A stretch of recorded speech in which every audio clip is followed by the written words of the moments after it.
Alléluia. Amen. Alléluia. De partout là où tu es, est-ce que tu peux acclamer encore fortement pour le Seigneur? De là où tu es, tu peux acclamer, c'est Dieu qui t'a donné la vie aujourd'hui. Je voudrais dire à une personne, si tu écoutes les sons de ma voix aujourd'hui, c'est parce que Dieu savait qu'il allait te parler ce soir. Alors je te demande que quelques secondes. Je vais juste te parler un mot qui peut changer ta vie. Alléluia. Amen. Aujourd'hui, je suis venu rappeler à une personne qu'il est un enfant de Dieu. Dieu m'a dit de dire aux gens de Tchangu que vous êtes mes enfants. Je suis venu dire à une personne aujourd'hui que tu es un enfant de Dieu. Quel que soit ce que tu es, tu es un enfant de Dieu. Et mon message d'aujourd'hui parle de deux catégories de personnes. Deux catégories de personnes. Les personnes qui vivent dans le péché et les personnes qui traversent le moment difficile. Je vais commencer par la deuxième personne. Voilà. Les personnes qui traversent le moment difficile. Alors écoutez. Écoutez. Alléluia. Amen. Aujourd'hui, je suis venu t'encourager et te dire que Jésus était assis une fois sur son trône. Mais il a accepté de tout abandonner afin de venir te chercher. Il a tout laissé. Tout ce qu'il avait pour t'avoir. Alors laisse-moi te dire une chose. Pourquoi soit ce que tu es en train de traverser en ce moment, Dieu ne va pas t'abandonner. La Bible dit, lui qui nous a donné son fils, alors qu'est-ce qu'il ne pourra pas nous donner? Alors je ne sais pas ce que tu es en train de traverser. Je ne sais pas c'est quoi les moments dont tu fais face à ce moment. Mais je suis venu te dire une chose. Tu es un enfant de Dieu. Tu es un enfant de Dieu. Tu es un enfant de Dieu. Quelle que soit l'ampleur de choses, quelle que soit l'ampleur de choses qu'il y a dans ta vie, je veux te rappeler que tu es un enfant de Dieu. Et quand les problèmes arrivent dans ta vie, tu ne dois pas pleurer comme tout le monde. Tu ne dois pas te lamenter comme tout le monde. Parce que tu es un enfant de Dieu. Alors ce soir, rappelle-toi de ton identité. Quand ça ne va pas dans ta vie, approche-toi de ton Père. Approche-toi de celui qui t'a donné la vie. Car il attend que tu le parles. Il attend que tu le parles. Alléluia. Amen. Vous avez cherché la solution pendant des années. Vous avez cherché la solution par-ci par-là. Mais vous n'avez rien trouvé. Mais personne n'était là pour vous tendre la main. Personne s'est posé devant vous. Et à ces personnes qui vous ont aidé. Mais maintenant, ils ne peuvent plus vous aider. Mais Dieu, lui, ne va jamais. Il ne va jamais se fatiguer de vous aider. Et voilà pourquoi ce soir, il vous rappelle, je suis votre Père. Quand ça ne va pas dans vos vies, apprenez à m'appeler. Quand ça ne va pas dans vos vies, apprenez à m'appeler. N'appelez pas les hommes. Car aujourd'hui, ils vont vous répondre. Et demain, ils ne vont pas vous répondre. Mais lorsque vous appelez Dieu, azali kobenga nzambe ye azali kaka wana alors que ce soit le moment que tu es en train de traverser, je suis venu t'encourager et même ce soir j'attends que tu pries, il faut que tu le parles de ces choses qui ne marchent pas, mais ta position devant lui doit le convaincre, ta position devant Dieu doit le convaincre. Quand tu t'avances devant Dieu, sois reconnaissant de qui tu es. Quand tu t'avances devant Dieu, sois conscient de qui tu es. Sois conscient de priorité que tu as auprès du Père. Sois conscient qu'il a tout donné pour t'avoir. Et rappelle-lui, Père, je suis ta fille. Père, je suis ton fils. Et la personne qui s'élève devant toi aujourd'hui, c'est pas une inconnue, mais c'est ton enfant. Alors je suis venu révolter toutes ces personnes. Je suis venu révolter toutes ces personnes à comprendre que Dieu est leur Père. Dieu est ton Père. Et par là je vais profiter pour prendre cette catégorie de personnes dans les péchés.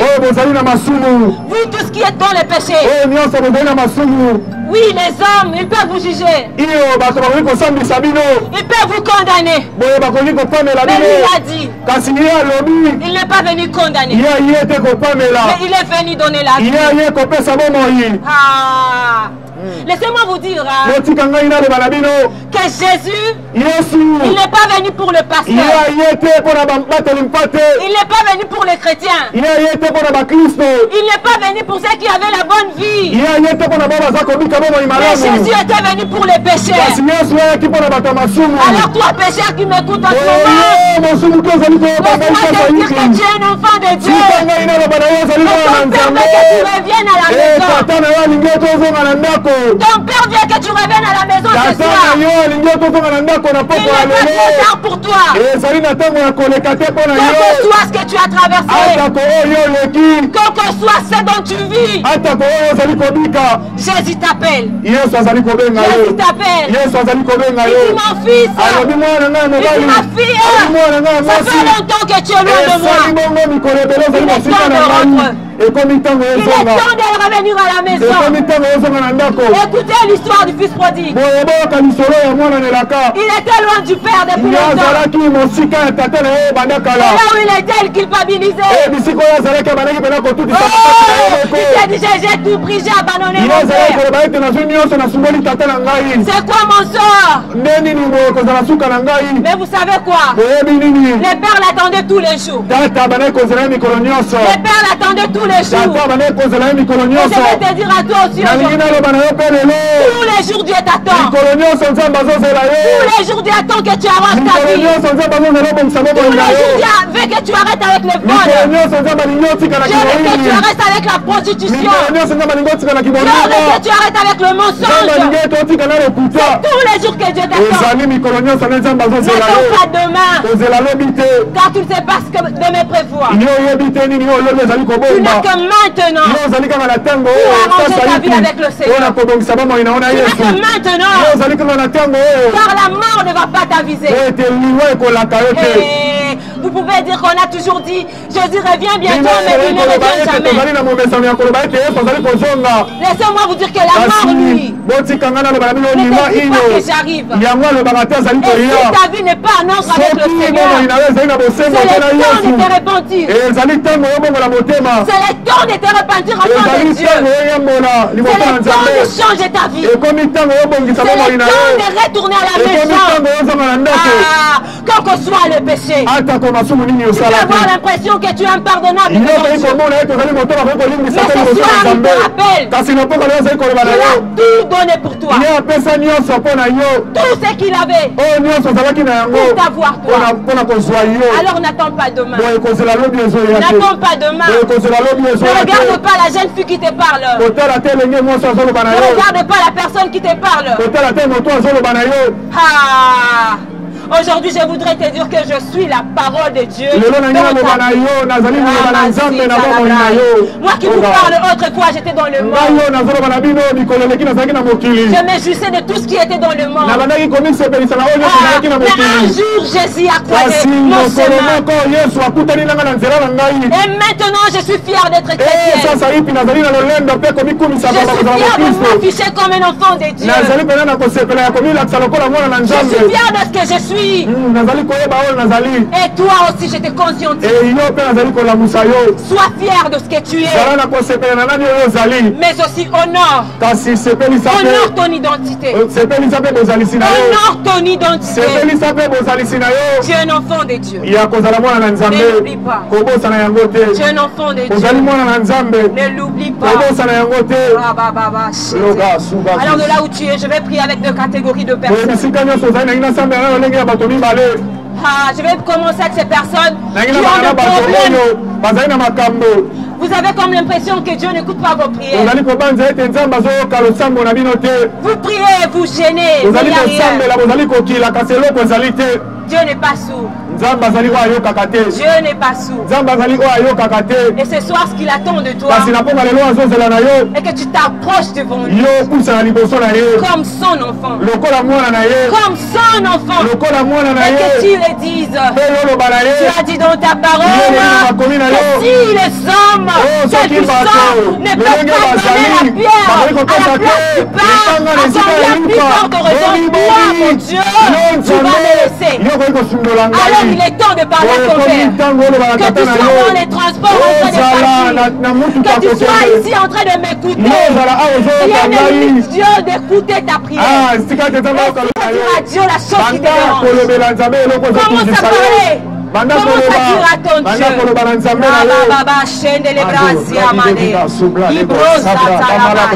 Oh Seigneur Jésus. De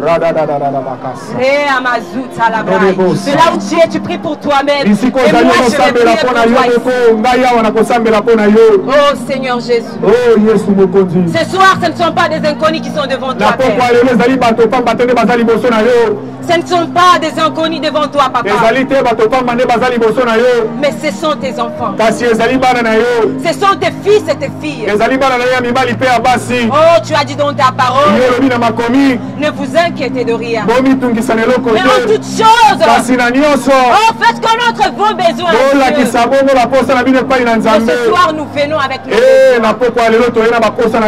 Réponds à nos prières. Réponds à nos prières. Réponds à nos prières. Réponds à nos prières. Nous sommes dans ta présence. C'est que dans ta présence qu'elle informe pour la forme. C'est que dans ta présence qu'elle est déformée avec la forme. Alléluia. Alors Seigneur, bâtis en ce moment. Alléluia. Alors nous prions aussi pour vous tous qui est égaré de Dieu. Vous avez comme l'impression que vous êtes impardonnable devant Dieu. Ce soir, Dieu va vous pardonner. Mais avant de vous pardonner, il dit dans sa parole, si vous êtes sincère, il est prêt pour vous pardonner. Alors tu dis ces péchés, tu les dénonces par son nom. Tu dis à Dieu, je suis un pécheur. Je suis un pécheur. Je ne suis pas digne même de m'approcher devant toi. Est-ce que je te dis maintenant ce que tu me sanctifies? Ce que tu me laves? Que tu me sanctifies? Que tu m'agrées devant toi? Je reconnais mais je m'avance devant toi. Sanctifie-moi et pardonne mes péchés. Et pardonne mes péchés. Merci Jésus. Tu es en train de prier de là où tu es. Demande à l'Éternel de prendre la première place de ta vie. Père, nous reconnaissons une chose. Père, nous reconnaissons une chose. C'est que la parole qui a été prêchée en ce lieu, la parole que tu avais envoyée pour mon frère, la parole que tu avais envoyée pour mon frère, et la seule chose que je demande, c'est que cette parole puisse demeurer. Sachez que Dieu vous aime, que Dieu veut vous sauver, sachez que Dieu veut vous donner un nouveau cycle de vie. Alors n'oubliez pas la parole. Tu es enfant de Dieu. Tu n'es pas l'enfant du diable. Tu n'es pas l'enfant de la prostitution. Tu n'es pas l'enfant du vol. Tu n'es pas l'enfant du péché. Tu es enfant de Dieu. Tu es enfant de Dieu. C'est la seule chose que je te demande. Laisse Christ prendre toute la place. Cher papa. Oh papa. Cher maman. Maman. Laissez Christ prendre toute la place. Que vous connaîtrez votre nouvelle vie. S'il n'a pas pris toute la place, il te sera impossible de si tu veux connaître ta nouvelle vie, donne-la à Jésus-Christ. Donne-la à Jésus-Christ. J'ai aimé ce que l'oratrice a dit. Quelqu'un peut nous dire, ça fait des années que vous dites que Jésus revient. Mais Jésus ne revient toujours pas. Mais j'aimerais te dire ceci. Hormis le retour de Jésus, il y a aussi ta vie qui tend vers sa mort. Si Jésus ne revenait pas maintenant, la mort peut te visiter aujourd'hui. Pourquoi j'aime la parabole de la part de la personne insensée qui se disait à l'intérieur, laissez-moi amasser l'argent, laissez-moi amasser toutes les richesses, afin de me faire plaisir à moi-même. La foi de l'Éternel le parle. La Bible nous dit ceci. Insensé. Insensé. Cette nuit même, ton âme te sera redevable. J'aimerais que tu retiennes ceci. Si Jésus ne revenait pas aujourd'hui, ton âme peut-être redemandée. Tu veux vivre bien dans la vie,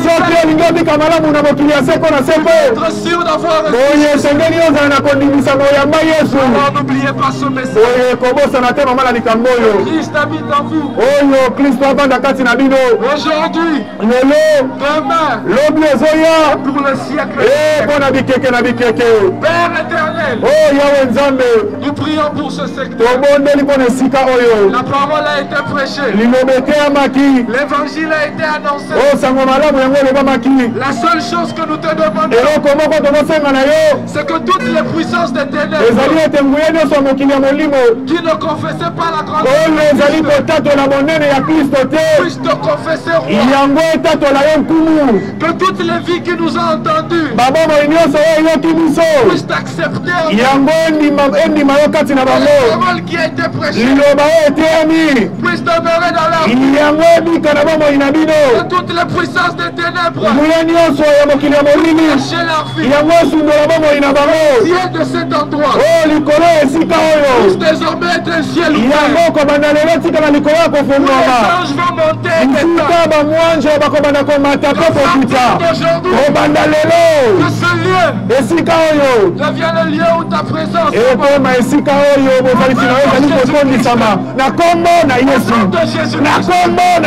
Je prie pour tous les qui ont entendu la parole. Recevez votre guérison. Je prie pour toutes les vies captives.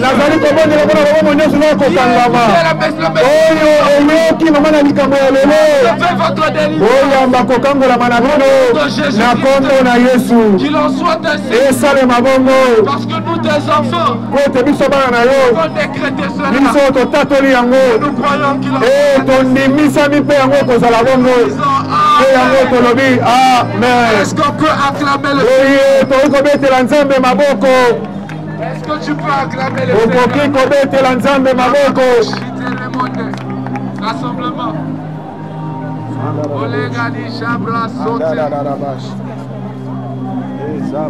Les églises des cieux. Père éternel, que le message qui sera prêché puisse entrer dans la vie d'une personne en ce lieu. Et bien plus, Père éternel, que ce message puisse transformer la vie de celui qui va écouter. Au nom de Jésus-Christ. Amen. Amen. Alléluia. Amen. Alléluia. Bande kwa changu mbote na bino. Alléluia. Amen. Papa mama mbote. Ndeko mbote. Tuweko sema mbonga Régine Zote. Tuweko annoncer mbonga Snelité. Tuweko annoncer mutu mwaka pesi biso bomo inaseko. Ayako rappeler biso ke bomo ya pesa biso esangi vuto sale lango gratuitement. Alléluia. Alléluia.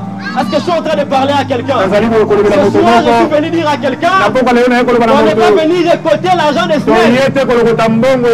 On n'est pas venu ramasser l'argent de la régie des eaux. On est venu vous rappeler que Dieu vous a donné la vie par Jésus-Christ gratuitement. Et ce soir, je suis venu vous rappeler qu'il faut le servir comme il faut. Débordez même. Débordez même. Il n'y aura pas une facture. Que Dieu va vous lancer. Il faut maintenant payer la vie éternelle. Ce soir, je suis venu annoncer à quelqu'un que l'église que tu as l'habitude de partir, l'église que tu as l'habitude de marcher, Dieu t'a donné la vie par cette église en Jésus-Christ de Nazareth. Alors je suis venu te parler de bon berger. Le bon berger. Le bon berger n'est pas ton père. Le bon berger n'est pas ta tante ni ton oncle. Je te signale que le bon berger ce n'est que Jésus-Christ de Nazareth. Je te signale que le bon berger ce n'est que Jésus-Christ de Nazareth. Le jour de ta mort, et ton oncle, et ta tante, et tes frères, et ma compa, faut toujours aller t'accompagner jusqu'à ta dernière demeure. Ils vont aller t'accompagner jusqu'à ta dernière demeure. Ils vont rentrer à la maison. Si même ils sont païens, ils vont passer à Kimuta. Alléluia. Tu es déjà passé. Mais Jésus-Christ de Nazareth, il t'accompagne même dans les cimetières. Les autres pas. Lui ne part pas. La Bible déclare ceci. Celui qui croit en Jésus aura la vie. Même après sa mort. Ce soir, je suis venu t'annoncer quelqu'un. L'ami intime. Le bon berger. Meilleur ami. Après ta mort, il sera avec toi dans la cimetière. La Bible déclare les jours de la résurrection des saints. Les jours de la résurrection des saints. En premier lieu, il va d'abord ressusciter. Toi qui seras mort en Christ. La fidélité de Dieu qui est la fidélité des hommes. Alors ce soir, je suis venu t'annoncer le bon berger. Ton cœur ne le donne pas seulement à ton mari. Ne donne pas seulement à ton copain. Ne donne pas seulement à ton père. Mais donne ton cœur et ta fidélité en Jésus-Christ de Nazareth. C'est lui le bon berger. C'est lui qui garantit ta vie. C'est lui qui a la garantie de ta vie. C'est lui qui a donné ton cœur. C'est lui qui a la garantie de tes enfants. C'est lui qui a donné ton cœur. C'est lui qui a la garantie de ton mariage. C'est lui qui a donné ton cœur. C'est lui que tu l'as donné ton cœur.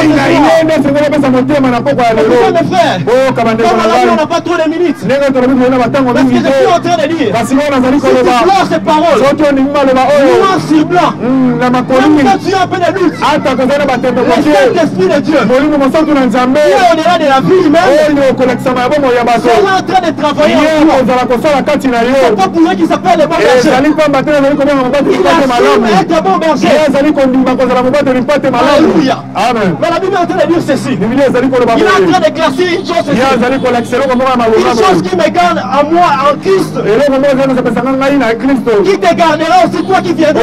La Bible déclare à cause de sa fidélité de son amour.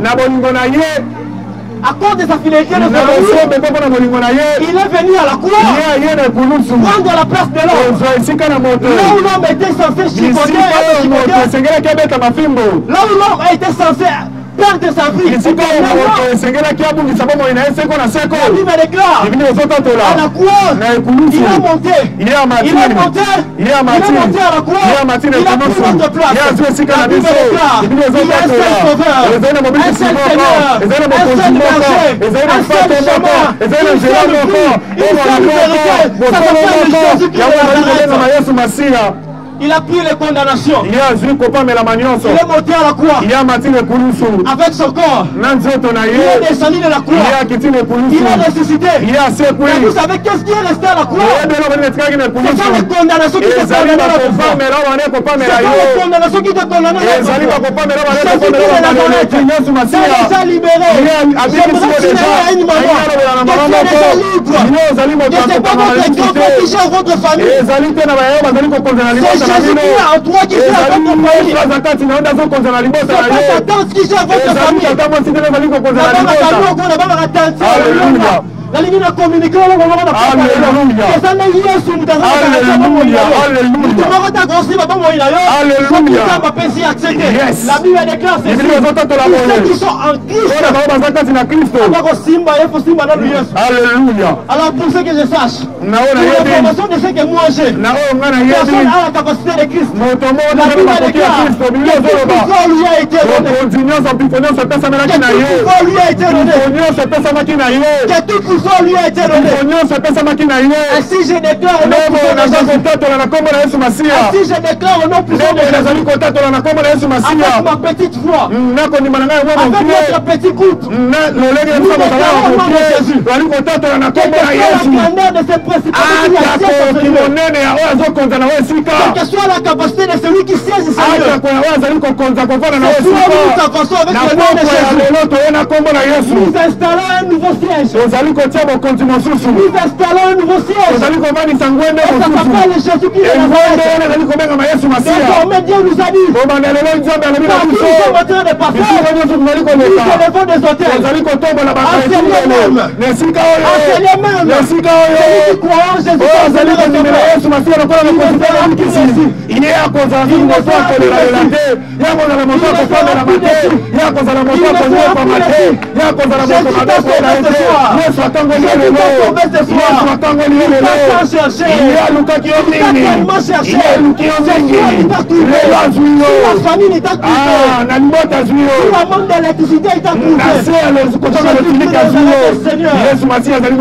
là où tu es. Tu n'as pas peut-être besoin de faire des efforts. Tu as besoin de croire dans ton cœur. Tu as besoin de croire dans ton cœur. Ce petit message, ça sera demain. Aujourd'hui sera l'histoire de ta vie. Prie avec moi dans ton cœur. Prie avec moi dans ton cœur. Père très saint, Jésus-Christ de Nazareth, ce soir, nous remettons ma vie, je remets ma vie entre tes mains. Jésus-Christ de Nazareth, j'ai été délivré plusieurs fois. J'ai été délivré plusieurs fois. Mais ce soir, je crois ta simple parole, à la simplicité de ton évangile, à la bonne nouvelle de ce soir. Jésus-Christ de Nazareth, je te donne ma vie. Jésus-Christ de Nazareth, je te donne mes études. Jésus-Christ de Nazareth, je te donne la totalité de mon être. Au nom puissant de Jésus. Dans les grâces, je te prie, éternel, ô Dieu. Seigneur, tu nous as donné la force, l'argent, la possibilité d'arriver en Seigneur Père. Alors je te prie, ô Dieu, continue cette œuvre comme il le faut, Seigneur. Continue cette œuvre comme il le faut, éternel, ô Dieu. Pendant que nous rentrerons, éternel, dans nos demeures éternelles, Père, je prie en sorte que tu puisses faire un travail que le ciel sera en train d'acclamer, un travail que le ciel sera en train d'acclamer, un travail que le ciel sera en train d'acclamer, au nom puissant de Jésus-Christ de Nazareth, au nom puissant de Jésus-Christ de Nazareth. Bien-aimé, j'aimerais toujours qu'on garde cette atmosphère. Toi qui es en ces lieux, qui nous a écoutés, que cette parole tombe sur une bonne terre. Maloba oyo lobani ayekwea na mabele ya malamu. Ozana momesano okaka bateaka kombo na Yesu. Bambala mosusu olobaki na nzungu okano na bongo la motema. Mekomelaki ozongelaki mabe. Kasi lelo nazosambela. Lokola moto nzambe mandate. Lokola bato nzambe batindi. Maloba oyo ekwea na mabele ya malamu. Ebota misisa. Soki ozalaki ya kokangama. Okangola lelo na kombo na Yesu. J'aimerais le dire à quelqu'un. Il y a des salis en aucun autre nom, si ce n'est que le nom de Jésus. Tangela mobeko moko, napela tangela yo mobeko. Soki balobaki okobala te, etali bango. Soki balobaki okosala te, etali bango. Il y a une loi. J'aime cette loi. Il est écrit dans Romains. Il y a maintenant donc aucune condamnation pour ceux qui sont en Jésus. Jésus veut te sauver. Jésus veut te délivrer. Jésus veut te restaurer. Peut-être d'ici qu'on s'allie, aujourd'hui, Mamenanzoto Sobela, Tikanalo Banayo, il a dit dans sa parole, vous servirez l'Éternel et j'éloignerai du milieu de vous la maladie. D'ici qu'on s'allie, ce qu'on s'appelle Yamalobiko. Je parle comme quelqu'un que tu es envoyé pour t'annoncer le miracle. Il n'y a pas de miracle en dehors de Jésus. C'est faux, Tonda ne guérit pas. C'est faux, Tumbangu ne guérit pas. C'est faux, Mahomet ne guérit pas. C'est Jésus qui guérit. Je vais le dire plus fort. C'est Jésus qui guérit. Reçois la guérison. Soyez délivrés de l'emprise du diable. Je ne sais pas quelle principauté qui règne en ces lieux. Je ne sais pas quelle entité spirituelle qui domine ces milieux. Mais je sais une chose. Deux royaumes ne peuvent cohabiter ensemble. Lorsque le royaume de Dieu entre quelque part, le royaume des ténèbres tremble. Lorsque le royaume de Dieu arrive quelque part, le royaume des ténèbres se met à fléchir. Je sers un Dieu qui s'est rendu obéissant jusqu'à la mort. Mais la bonne nouvelle, il n'est pas dans la tombe. Il est ressuscité. Bien plus, il est assis à la droite du Père. Il ne s'est pas limité là. Il est en train d'intercéder continuellement pour toi. Alors là où tu es, s'il te plaît, donne ta vie à Jésus. Donne ta vie à Jésus. La parole que tu viens d'entendre, pas trop de commentaires. Garde cela jalousement. Garde cela jalousement. Garde-la, garde-la. Il y aura des jours que tu vas rappeler à Dieu. Peut-être comme on a mokoye batté. Peut-être comme on a dit son Dieu sokoye batté. Mais s'il te plaît, quand on attend le 3 juillet 2022, balobaki kombo ya Yesu na balabala. Soki olingi okufa, soki mabezo ya, rappelez Nzambe date oyo. Le 3 juillet, na renouvelaki engagement. Naza na posa tonya aolo bana yambi Yesu. Kaka bisiko ozali. Tia loboko na motema na yo. Tia loboko na motema. Ce n'est pas facile de voir des jeunes comme nous servir Jésus. Pour ton information, Dieu nous a équipés. Amen. En retour au Kanisa. Mais on va faire cette prière dans l'ensemble.